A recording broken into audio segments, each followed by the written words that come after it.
Xin kính chào quý vị, đây là chương trình 60 giây sáng ngày 26 tháng 2 năm 2024 của Đài Truyền hình Thành phố Hồ Chí Minh. Và trong 30 phút tới đây, chương trình 60 giây sáng nay sẽ mang đến cho quý vị nhiều thông tin cập nhật hấp dẫn. Trước hết là những nội dung chính sau đây. Chiến dịch triệu bước chân nhân ái kêu gọi gây quỹ cộng đồng, hiến máu và mô tạng. Vườn ao nuôi cá đặc sản tiền tỷ của nông dân trẻ Đồng Tháp. Bộ phim lịch sử Oppenheimer thống trị nhiều hạng mục tại lễ trao giải SAG 30. Lần thứ 10 Liverpool đoạt cúp vô địch Liên đoàn Anh.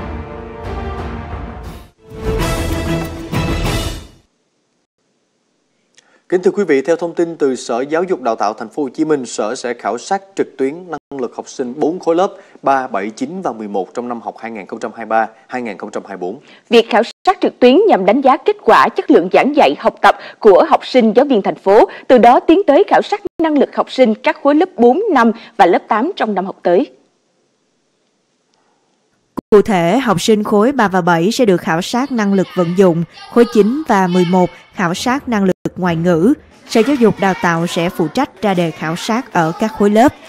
Đối với khối 3, bài khảo sát được xây dựng theo hướng tích hợp, gồm 20 câu, toán 10 câu, tiếng Việt 10 câu. Về kiến thức cơ bản, vận dụng kiến thức vào thực tiễn cuộc sống, thời gian làm bài 40 phút, thời gian khảo sát là ngày 14 tháng 3. Đối với khối 7, bài khảo sát trực tuyến theo hình thức trắc nghiệm khách quan với 40 câu hỏi thuộc các môn học văn, toán, tiếng Anh, khoa học tự nhiên, lịch sử và địa lý, giáo dục công dân. Thời gian làm bài 60 phút, thời gian khảo sát dự kiến cuối học kỳ 2. Đối với khối 9, khối 11, bài khảo sát trực tuyến năng lực tiếng Anh theo dạng trắc nghiệm khách quan, bao gồm các kỹ năng nghe, đọc, viết. Thời gian khảo sát là 90 phút và dự kiến tổ chức vào tháng 4 năm nay. Nhằm gợi nhắc và lan tỏa tinh thần đoàn kết, nhân ái cùng sự sáng tạo, quyết tâm, bền bỉ của người Việt Nam, hướng tới kỷ niệm 70 năm chiến thắng Điện Biên Phủ, hôm qua tại Hà Nội, Hội Chữ thập đỏ Việt Nam cùng các đối tác đã phát động chiến dịch truyền thông cộng hưởng gây quỹ cộng đồng, triệu bước chân nhân ái. Từ cảm hứng 70 năm chiến thắng lịch sử Điện Biên Phủ, chiến dịch trong 56 ngày đêm kể từ ngày 25 tháng 2 đến ngày 22 tháng 4 năm 2024, kêu gọi người Việt Nam trong và ngoài nước tham gia phong trào hành quân thời bình được tổ chức miễn phí trên nền tảng V-Race. Mục tiêu thu hút 70.000 người tham gia vận động thể thao và ghi chép thành tích qua ứng dụng V-Race, đạt 700.000 km, tương ứng kinh phí vận động ủng hộ đạt 7 tỷ đồng để hỗ trợ cho những em nhỏ gia đình có hoàn cảnh khó khăn. Thông qua cái chương trình này thì chúng tôi muốn hướng đến những cái giáo dục về lòng yêu nước, yêu đồng bào với những cái mục tiêu là cùng đóng góp để gây quỹ, thực hiện những cái công trình, những cái chương trình, những cái phần việc nhân đạo. Mỗi km thì mình có được 10.000 vào quỹ nhân đạo, thì đây cũng là một hoạt động khá là ý nghĩa để cho bản thân em cũng như mọi người có thể có một phần nhỏ sức của mình để cống hiến cho mọi người. Trong khuôn khổ chương trình, hoạt động hiến máu nhân đạo và đăng ký hiến mô tạng cũng thu hút nhiều người tham gia. Thưa quý vị, ngay sau Tết Nguyên đán, phố cổ Hội An lại tưng bừng với các hoạt động của lễ hội Nguyên Tiêu. Năm nay tròn một năm được công nhận là di sản văn hóa phi vật thể quốc gia, lễ hội Nguyên Tiêu Hội An được tổ chức quy mô hơn và sôi nổi hơn. Các đoàn múa Thiên Cẩu để cầu phúc trừ tà, đoàn Lân Sư Rồng với chiên trống náo nhiệt cùng đoàn rước hóa trang lộng lẫy làm khuấy động khắp các con đường trong khu phố cổ. Tôi đến Hội An nhiều lần rồi, nhưng đây là lần đầu tiên trúng dịp Tết Nguyên Tiêu, rất ấn tượng. Nhiều điểm đến tâm linh như dịp này cũng tấp nập người dân đến dâng hương chiêm bái. Bên cạnh đó, lễ hội không thể thiếu các hoạt động hội đậm văn hóa dân gian như diễn xướng tuồng, bài chòi, trình diễn nghề thủ công truyền thống, cờ làng, thư pháp. Lễ hội Nguyên Tiêu ở phố cổ Hội An kéo dài từ ngày 14 đến ngày 16 tháng Giêng. Một nông dân trẻ ở thành phố Cao Lãnh, tỉnh Đồng Tháp đã biến diện tích đất vườn xoài của gia đình làm ao nuôi cá đặc sản, thu lợi nhuận tiền tỷ mỗi năm. Đây là diện tích 2 ao lót bạc được nông dân Nguyễn Chí Tâm đầu tư, thả nuôi cá chạch lấu và cá heo đuôi đỏ. Con cá chạch lấu với con cá heo này á, là nếu mà nói về thiên nhiên á, thì nó gần như thời gian sau này thì gần như là nó khan hiếm, mà cái giá trị kinh tế nó lại cao, cho nên từ đó mình có cái ý tưởng là mình sẽ tập trung nuôi vào 2 con cá này. Với 2 ao nuôi hiện tại luân phiên thả cách nhau 6 tháng, lợi nhuận số cá chạch lấu và cá heo đuôi đỏ sau khi thu hoạch trừ đi chi phí, anh thu lời hơn nửa tỷ đồng. Hiện đầu ra của hai loại cá rất ổn định. Hiệu quả kinh tế mô hình này thì rất là cao. Trong cái thời gian sắp tới, dưới cái vai trò của Hội Nông dân của thành phố Cao Lãnh sẽ có những cái khảo sát đánh giá cụ thể để sau đó có thể kịp thời nhân rộng ở trên địa bàn. Việc tận dụng diện tích đất vườn xoài làm ao nuôi cá đặc sản của nông dân Nguyễn Chí Tâm là hướng đi mới, vừa giúp nông dân nâng cao thu nhập, vừa thể hiện tinh thần dám nghĩ dám làm trong khởi nghiệp. Người Việt Nam sang lao động tại Hàn Quốc rất đa dạng và có rất nhiều ngành nghề. Gần đây có những gương người Việt đã tự lập nghiệp và có doanh nghiệp riêng của mình. Gia đình anh Vũ Minh Đức và chị Vũ Thanh Vân ở Jeonju, tỉnh QUİNG, Hàn Quốc là một điển hình như vậy. Anh chị đã phát triển một trang trại trồng nấm có giá trị kinh tế rất cao và cũng đang rất nổi tiếng trên thị trường.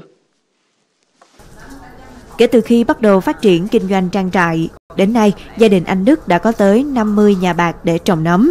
Các loại nấm chính mà trang trại đang sản xuất là nấm thượng hoàng, linh chi, nấm sừng hưu. Sản lượng nấm linh chi của trang trại đạt khoảng 8 đến 10 tấn mỗi năm, nhiều loại có giá thành cao. Tất cả những cái sản phẩm mình làm ra mình đều có thể tiêu thụ trong nước và không lo về những cái đầu ra của sản phẩm. Để đầu tư một nhà bạc ni lông trồng nấm với diện tích khoảng 240 m² một nhà, chi phí lên tới từ 35 đến 40 triệu won, tức khoảng 750 triệu đồng. Chính phủ Hàn Quốc có rất nhiều chính sách hỗ trợ nông nghiệp. Tôi thấy điều quan trọng nhất là sự chăm chỉ và nỗ lực của Minh Đức khiến chúng tôi cảm động và muốn giúp đỡ. Nói về tương lai, vợ chồng anh Minh Đức mong muốn có thể mang công nghệ trồng nấm của Hàn Quốc này về để phát triển ở Việt Nam. Ở phần tiếp theo đây sẽ là Công an Quảng Nam bắt 2 cò đất lừa đảo chiếm đoạt hàng tỷ đồng. Làm rõ nguyên nhân chiếc xe chạy quá tốc độ tông đuôi xe cảnh sát.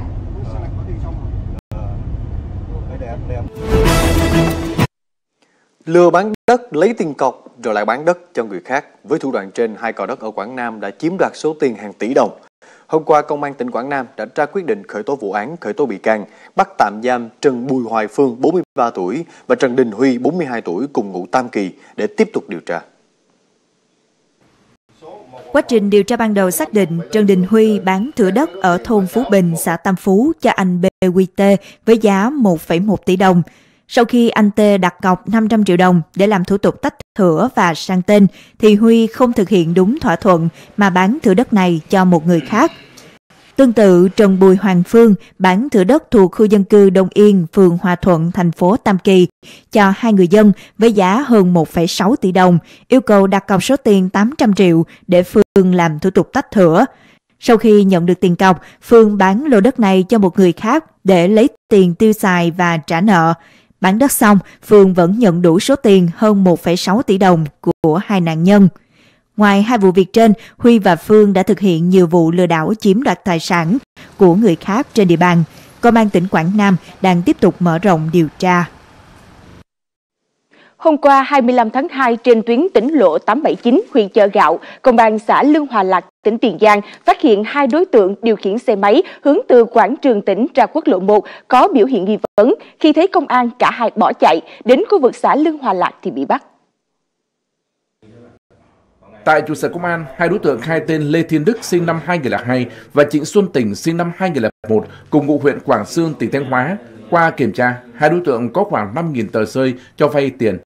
Công an xã Lương Hòa Lạc phối hợp Công an xã Trung An, thành phố Mỹ Tho khám xét nơi trọ của 2 đối tượng trên đường Nguyễn Công Bình, ấp Bình Tạo, xã Trung An, phát hiện khoảng 5.000 tờ rơi cho vay tiền, 25 thẻ căn cước công dân, chứng minh nhân dân cùng nhiều giấy phép lái xe, đăng ký xe và các loại giấy tờ khác có liên quan. Qua làm việc, 2 đối tượng thừa nhận hành vi giải tờ rơi cho vay tiền trên đoạn đường từ cầu Long Hòa, xã Đạo Thạnh, thành phố Mỹ Tho đến xã Lương Hòa Lạc, huyện Chợ Gạo thì bị phát hiện. Công an xã Lương Hòa Lạc tạm giữ tang vật có liên quan và lập hồ sơ xử lý 2 đối tượng theo quy định của pháp luật. Một vụ cháy nhà dân vừa xảy ra trưa qua trên địa bàn huyện Hóc Môn, thành phố Hồ Chí Minh. Nguyên nhân là do bất cẩn trong đốt rác dẫn đến cháy lan. Theo thông tin ban đầu, khoảng 12 giờ trưa qua, ngọn lửa bùng phát từ phía sau khu đất trống trên đường Phạm Thị Dây, ấp Tam Đông 2, xã Thới Tam Thôn, huyện Hóc Môn, cháy lan ra áp sát dãy nhà tại hẻm 301, 302 của tuyến đường này. Còn lửa sau đó cháy lan vào nhà dân gây náo loạn khu dân cư. Nhận tin báo, đội cảnh sát phòng cháy chữa cháy và cứu nạn cứu hộ công an huyện Hóc Môn điều phương tiện cùng cán bộ chiến sĩ đến hiện trường. Đám cháy được dập tắt sau đó. Vụ cháy là một nhà dân bị hư hại tài sản bên trong, 2 nhà khác bị cháy xém tường gạch. Theo người dân sống tại hẻm 301, 302 Phạm Thị Dây, nguyên nhân vụ cháy là do đốt rác dẫn đến cháy lan. Lãnh đạo Ủy ban Nhân dân xã Thới Tam Thôn cho biết, thời gian tới sẽ cho lắp đặt biển cấm cũng như băng rôn để tuyên truyền người dân. Các trường hợp vi phạm sẽ xử lý nghiêm theo quy định của pháp luật. Chiều 25 tháng 2, trên quốc lộ 1A đoạn qua địa bàn xã Long Định, huyện Châu Thành, Tiền Giang đã xảy ra vụ tai nạn giao thông giữa 2 xe máy khiến 3 người thương vong.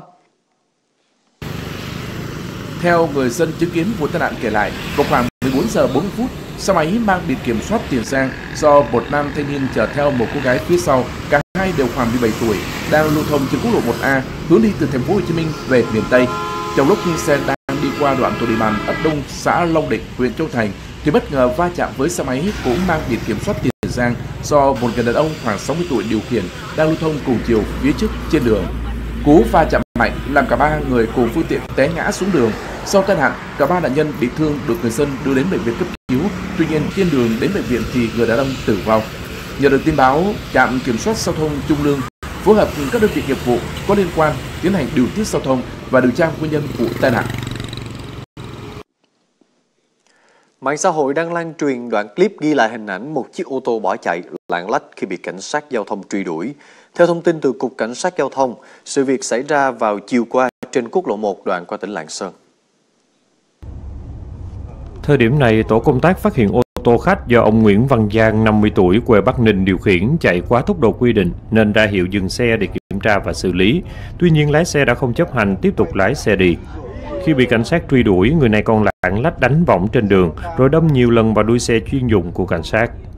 Sau khi dừng được phương tiện, cảnh sát xác định đây là xe kinh doanh vận tải hành khách mà không có camera giám sát hành trình, chở hành khách không có hợp đồng và danh sách hợp đồng vận chuyển.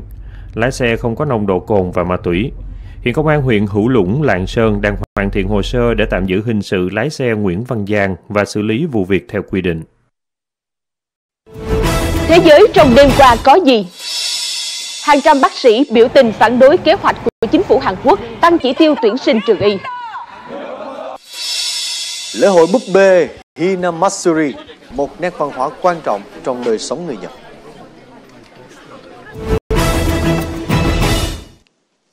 Hàng trăm bác sĩ kỳ cựu ở Hàn Quốc đã tổ chức một cuộc biểu tình gần văn phòng Tổng thống tại thủ đô Seoul trong ngày 25 tháng 2 để ủng hộ các bác sĩ trẻ và phản đối kế hoạch của chính phủ tăng chỉ tiêu tuyển sinh vào trường y. Khoảng 400 bác sĩ đã tập trung tại tòa nhà Hiệp hội Y khoa Hàn Quốc để thảo luận về kế hoạch của họ và sau đó xuống đường với biểu ngữ phản đối chính phủ, theo đuổi chính sách đơn phương, đe dọa sức khỏe cộng đồng. Hơn 7.800 thực tập sinh và bác sĩ nội trú ở Hàn Quốc đã nghỉ việc. Đó chỉ là một phần nhỏ trong số 100.000 bác sĩ của nước này, nhưng họ có vai trò quan trọng trong hoạt động hàng ngày tại các bệnh viện và trung tâm y tế. Chính phủ Hàn Quốc đã công bố kế hoạch tăng số lượng sinh viên được nhận vào các trường y thêm 2.000 người mỗi năm bắt đầu từ năm học 2025. Tuy nhiên, các bác sĩ phản đối cho rằng vấn đề thực sự là tiền lương và điều kiện làm việc chứ không phải là số lượng bác sĩ.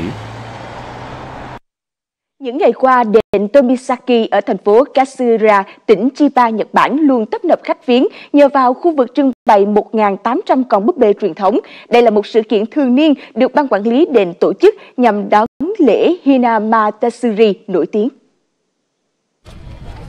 Những con búp bê được xếp dọc theo 60 bậc thang dẫn vào đền Tomisaki. Chúng tượng trưng cho các hoàng đế, hoàng hậu và quý tộc trong cung thời kỳ Heian. Lễ hội búp bê Hinamatsuri là một nét văn hóa quan trọng trong đời sống người Nhật. Việc trưng búp bê giúp các gia đình cầu chúc cho con gái của họ khỏe mạnh. Năm nay, chúng tôi trưng bày khoảng 10.000 con búp bê khắp thành phố. Theo chính quyền địa phương, phần lớn những con búp bê được trưng bày tại đền và trong thành phố là do người dân khắp nước Nhật quyên góp. Tại đền Tomisaki, việc trưng búp bê do người dân chung tay thực hiện vào mỗi sáng và họ sẽ cất chúng đi vào ban đêm. Lễ hội Hinamatsuri tại thành phố Katsura sẽ diễn ra đến ngày 3 tháng 3.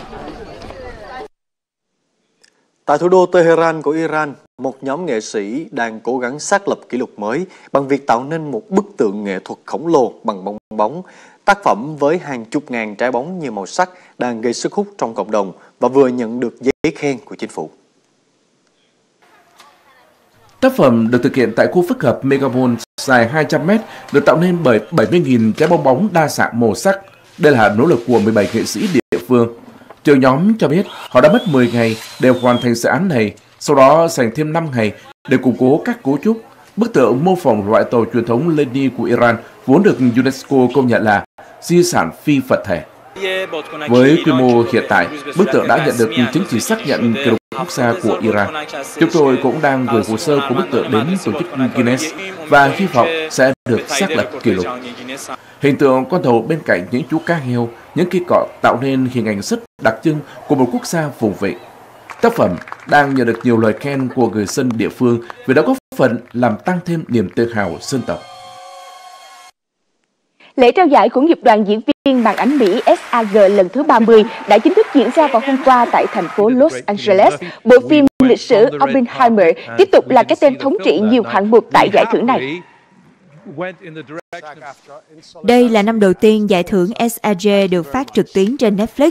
Ở hạng mục điện ảnh, Oppenheimer đại thắng với 3 giải thưởng, dàn diễn viên xuất sắc nhất, nam chính xuất sắc nhất và nam phụ xuất sắc nhất.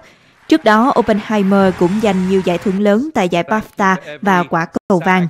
Sắp tới, bộ phim được kỳ vọng sẽ tiếp tục thống trị giải thưởng của Viện Hàn Lâm Oscar 2024. Đối với hạng mục phim truyền hình, Beef là loạt phim giành được các giải thưởng tại các hạng mục diễn xuất hay nhất cho nam và nữ diễn viên chính. The Bear cũng là một cái tên nổi bật khi giành được 3 giải thưởng ở hạng mục phim hài kịch dành cho nam, nữ diễn viên chính và tập thể đoàn làm phim. Năm nay, lễ trao giải SAG không có người dẫn chương trình chính thức.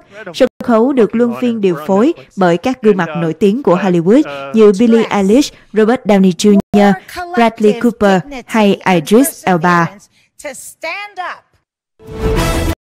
Ở phần thông tin thể thao và cập nhật, thắng Sevilla, Real Madrid củng cố ngôi đầu bảng La Liga. Thompson đoạt chức vô địch Los Cabos mở rộng.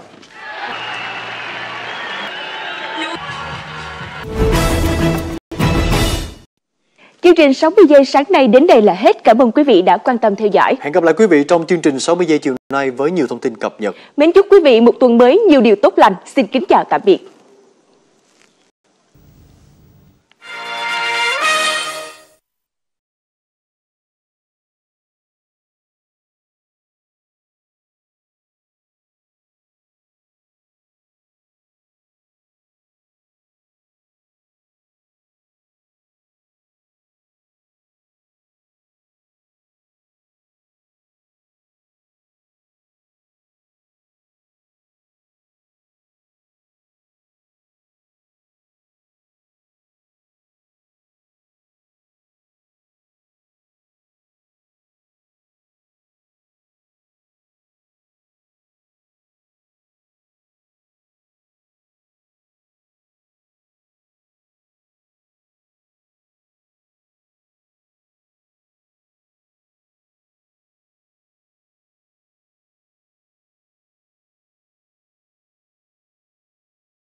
So handling this no data case here was one thing I wanted to do. The other important concept I want to dive in is another form of error handling. Now, of course, here we are already handling errors by checking for the response status code. But with that, we're actually handling error status codes. So errors returned from the backend through the response. And this is a very important aspect of working with HTTP. But it's not the only thing that can go wrong. Because sending this request here could, for example, also go wrong because you maybe have no internet connection or anything like this. And in such a scenario, Dart and Flutter would actually throw an error. They would generate an error object and throw that error object with a mechanism that's built into Dart. You can throw an error with the throw keyword, and then here you can create such an exception object by using the exception constructor function, the exception class that's built into Dart, and give it a message like an error occurred. That's how you could manually throw an error. Now, you don't want to do that too often because that will actually crash your application if you're not handling it properly, though the error handling is the part into which we'll dive over the next minutes. But that's how you could throw an error. And as you see here, all this code now got grayed out because if you throw an error, no other code after throwing that error will be executed. Now here I don't want to throw my own error, but it's worth knowing that this feature exists and that you can generate such an error. But why would you do that? Well, because you might want to communicate that something serious happened, something that leads to all the other code that would normally execute thereafter being redundant, and therefore the app should handle such errors to get back to a state where it works properly again. And that's what we should do here when using get or all these other HTTP-related methods here. Because these methods actually will throw an error if something goes wrong with sending that request. Not if you get an error status code. That should be handled as we're doing it here. But you would, for example, get an error if you have no internet connection, or if you're, for example, using an invalid domain here, if I remove the .com. In such cases, this would also throw an error. And how can you then handle such an error? Well, that can be done with two other crucial keywords that are built into Dart. The try keyword and the catch keyword. Now, try takes a pair of curly braces after it, and you should put the code that could potentially fail into this try block. So between those curly braces that belong to try. Catch is then added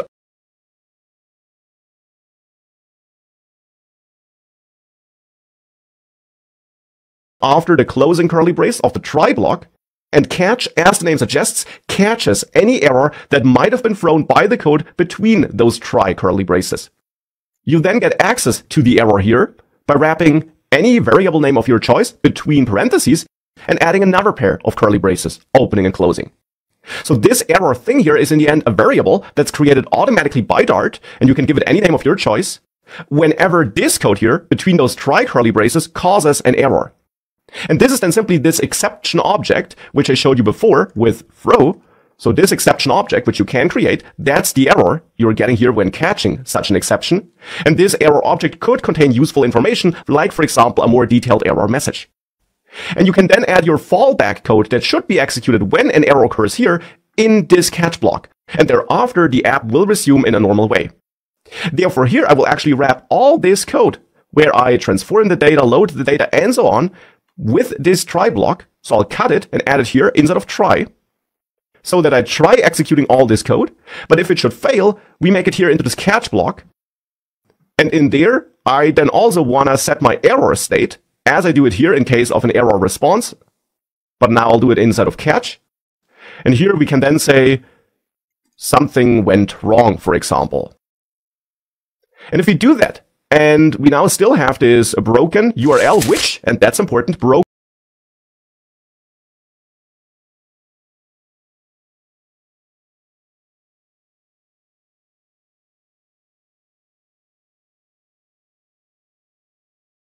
because here I removed the domain. If I reload this, you see this error message. And without try catch, the app would have simply crashed or would have been put into some undesirable state. Now instead we're handling this error gracefully, and that's why you should consider adding error handling like this with try catch in addition to handling error responses. Now you might also want to do this when sending a request in new items. Here, to keep things a bit simpler and shorter, I'll only do it in load items, but being aware of try catch and of this way of handling errors is important.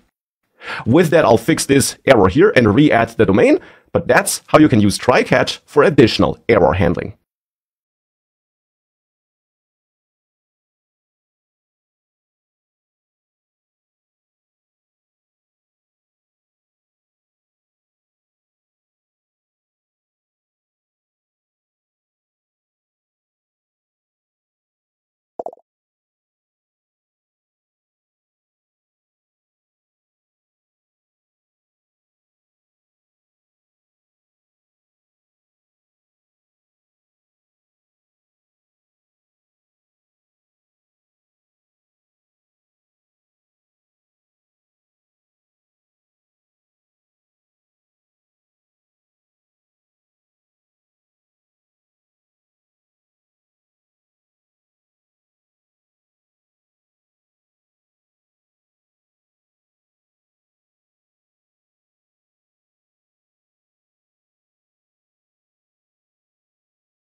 And with that, that's it for this course section.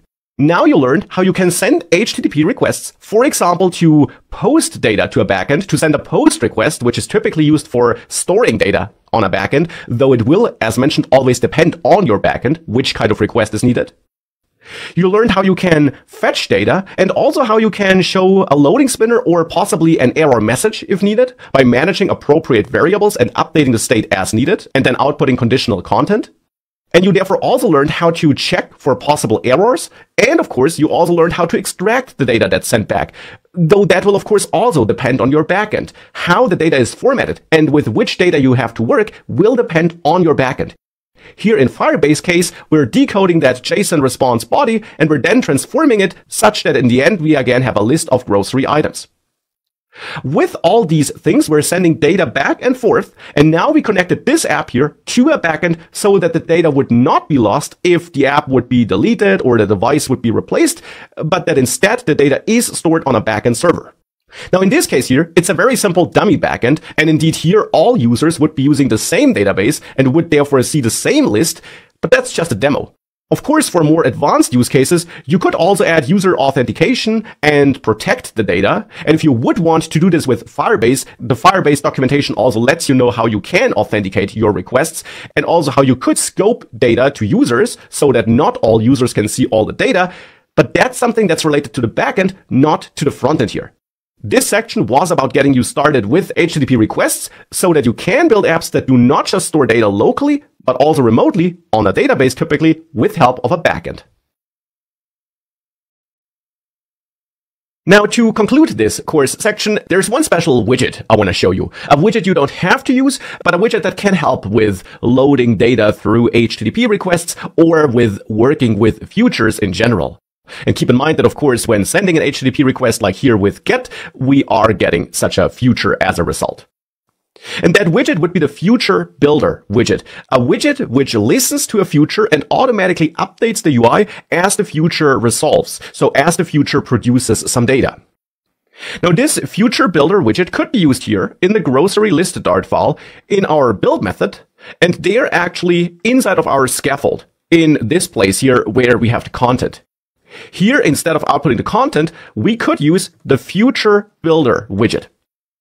Now, the Future Builder widget needs at least two key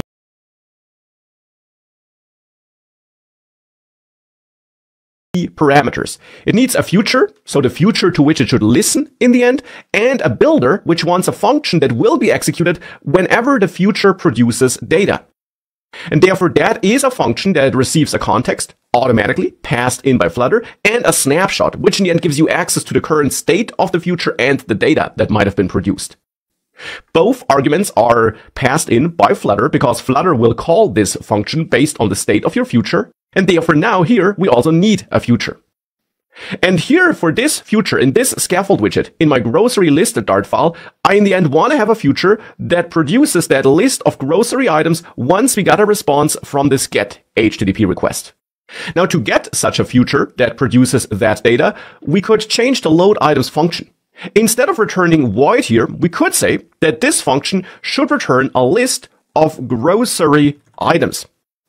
Now here we'll then actually get an error because since we're using async here, this will automatically return a future, as you see here. This async keyword basically ensures that the function that's decorated with it will always produce a future. Automatically, Dart will take care about that.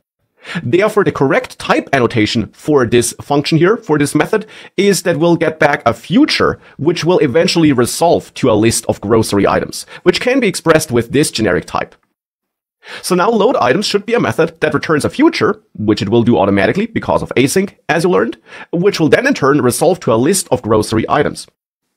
To make sure that that's the case, we have to go to the place here at the end where we set our state and get rid of this set state action here and instead return our loaded items. So we return that list of items. I will also get rid of this catch block and of this curly brace that belongs to the try block, because I will get rid of this overall try catch block, because with Future Builder, as you will see, we can handle errors in a different way, in a way that requires less code from our side, which can be quite convenient. Now here in this case here, where we got no response, I also don't want to return nothing. Instead here, I simply want to return an empty list because we got no response, hence we got no items. Therefore, I want to return an empty list because keep in mind, load items should now return a list in the end, a list of grocery items. Now we also don't need to set the loading state manually anymore. Thanks to Future Builder, we'll soon do that in a different way. And here where I'm setting this error state, I'll comment this out because we'll also soon handle this in a different way. So that with all those changes made, we got a leaner load items function, which still sends this HTTP request and transforms all that data, but which then in the end returns that transformed data. Now down there in the build method at the very end here, it's now there for my load items function, or to be precise, the result of calling that function that will give me the future that should be assigned here. But this code here is actually not correct. Technically it would work, but it's discouraged to write this code, and it's considered a bad practice to write this code. Because if you call load items here to get that future that will be passed as a value to Future Builder, this function will be re-executed every time the build method executes again. So every time some state changes, for example. And we don't want that. We don't want to re-execute this all the time. Instead, this function here should only be executed once when this widget, this grocery list widget here, is loaded for the first time. For example, because the app started up. That's the only time where this should be executed, because that's the only time where we want to fetch all those items from the backend. Therefore, instead of calling load items here, you should instead add the initState method, which you can add here, or which we already did add here to be precise, to actually create your load items future there. Now for that, I'll actually get rid of this isLoading variable, because we won't need it anymore, and instead I'll add a new variable, which will be of type future, which then eventually resolves to a list of grocery items, and I'll name it loaded items. And initially, I have no value here, but I will store a value here in initState. There I'll set loaded items equal to calling load items. Load items then will produce that future, and that's therefore exactly what I store in loaded items. Now here I'm getting an error because I got no initial value here, and this is a non-nullable value. And to work around that, we can use a special keyword, the late keyword, which we can add in front of this type. This is a keyword built into Dart, which in the end tells Dart that we have no initial value for loaded items, but we will have a value before it's being used the first time. And indeed, this is the case here because we do assign a value here in initState, which will be executed before the build method executes in the end and before this future is needed. So with the late, we basically tell Dart that everything will be okay. So then we have the loaded items property, which holds a future, and it's now that property that we can use down there as a value for future on that future builder. And this will not only be set once when initState runs, but it's then this future to which Flutter will listen and for which it will execute this builder method as this future changes its state from being initialized and pending to being resolved or rejected in case an error occurred. And now speaking of these different states, now that we got this future in this builder method, we should return a widget. And typically we don't just want to return one widget here, but different widgets based on the current state of the future. And for that we got this snapshot here. We can then add a if check here in this builder function, for example, and take a look at this snapshot and then use this snapshot to evaluate the current state of that future. And for that we can use the connection state property on this snapshot object, which can have a couple of possible values. For this, we can use the connection state enum that's built into Flutter. And here we got the different values connection state could have. For example, it could have waiting, and that will be the initial state when we send the request and we're still waiting for the response. So that's our loading state in the end. And if we are waiting for a result, we might want to return our loading spinner. So I'll grab that code here, where I render this center widget with the circular progress indicator. And I'll cut it and get rid of this if statement here. And instead down here, I want to return this if our current connection state is waiting. Now, if we're not waiting, that means that we have a result. But the result could now either be that we have data or that we have an error. So therefore here, we want to add another if check. And we can use this snapshot object again to check whether we might have an error with this built-in hasError property. This will be true if our future has been rejected, which simply means that an error has been thrown inside of the code that produces the future. So in load items, if we throw an exception, the future will be rejected. For example, if get throws an exception because of a missing internet connection, the future will be rejected. And here, where we're manually checking for an error status code, and we previously set the error property to a message, we can now throw an exception ourselves. And that's a great example for a scenario where you do want to throw your own exception. Here, we're doing it to make sure that this future, which is produced by async automatically, will be rejected, and therefore down here in our builder, has error will be true. That's why we, for example, here want to throw an exception. Now we can pass our own error message here to this exception, like failed to fetch grocery items. Please try again later. And with that, the future will be rejected.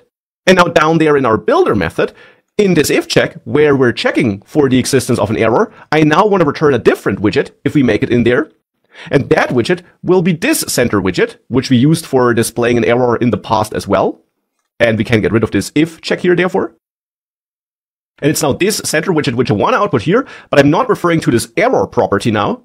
But instead here, I now want to use snapshot. And then there, I got this error property, which gives me access to this exception object in the end. And here, I can call toString, and that should normally output the error message. Now, of course, we also want to handle the case that we're not waiting and that we don't have an error. So put in other words, that we have data. And for that, here, I want to output my list or this fallback text if I have an empty list.